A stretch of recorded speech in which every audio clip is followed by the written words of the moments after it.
Olá, hoje a gente vai analisar uma mensagem bem poderosa com uma ideia que pode parecer até meio radical, sabe? A de que a nossa maior batalha na vida, bom, ela não é contra um inimigo que está lá fora. Na verdade, ela acontece num lugar muito, mas muito mais próximo. Vamos mergulhar nisso. E a ideia central é essa aí, ó, direta e que faz a gente pensar. A tese é que muitas vezes a luta é direcionada para a força errada. A guerra de verdade, aquela que define vitórias e derrotas, acontece inteirinha dentro da cabeça. Então vamos lá. O primeiro ponto é justamente este. O grande campo de batalha, o lugar que determina para que lado a vida vai, é a mente. E olha só que interessante como isso se desdobra. A mente é que define praticamente tudo. A carreira, o quanto se ganha, a qualidade dos relacionamentos, o jeito de criar os filhos e até a saúde, viu? É como se fosse a sala de controle de toda a nossa existência. E esse ponto aqui uau, é muito forte. Pensa só, num cenário de um diagnóstico bem assustador. O que se argumenta é que o jeito que a mente de uma pessoa reage à doença pode ser até mais decisivo para a recuperação do que o próprio remédio. É incrível, né? A mentalidade vira uma ferramenta de cura ou uma prisão. Bom, e isso tudo leva a gente para um problema central.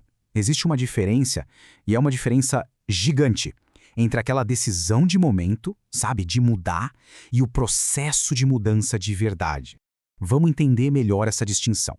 É aqui que está o pulo do gato. Muita gente é excelente em se emocionar, em decidir que, a partir de hoje, tudo vai ser diferente.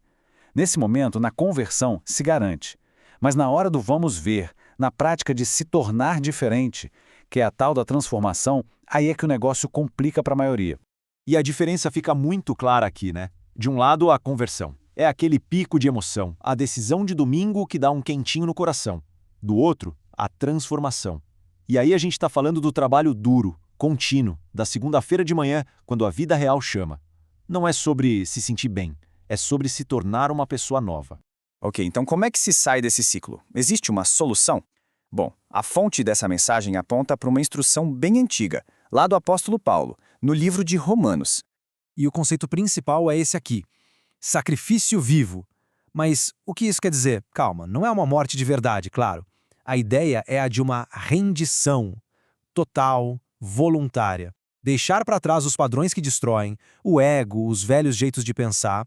É basicamente se colocar à disposição para ser refeito. E esse caminho é apresentado em 3 passos bem claros. Primeiro, a entrega. Segundo, a recusa em se moldar aos padrões de pensamento do mundo. E terceiro, que é o resultado de tudo isso, a transformação real que vem da renovação da mente.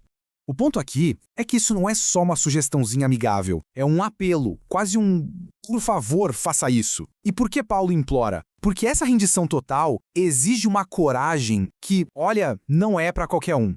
É muito fácil falar que vai mudar. Agora, se entregar para ser mudado, esse é o desafio de verdade.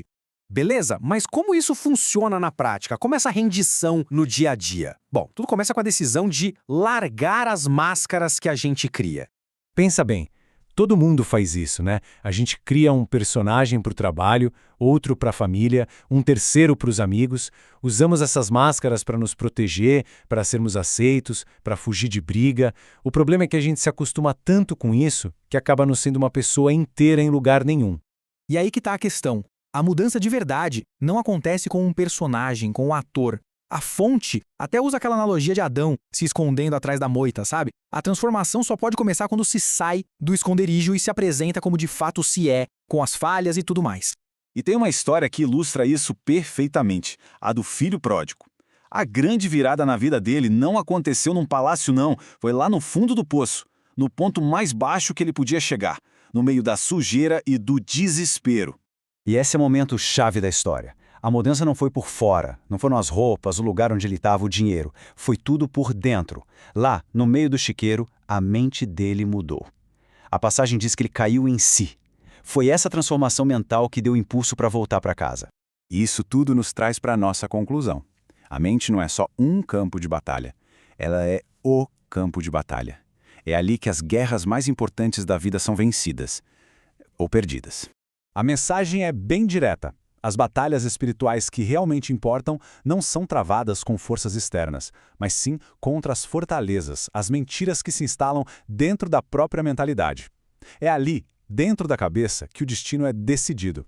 E qual é o prêmio por vencer essa guerra interna? O resultado é uma mente que não é mais escrava, olha só, não é mais escrava dos sentimentos, nem do medo, nem do passado, nem dos traumas. É uma mente que finalmente alcançou a liberdade de verdade.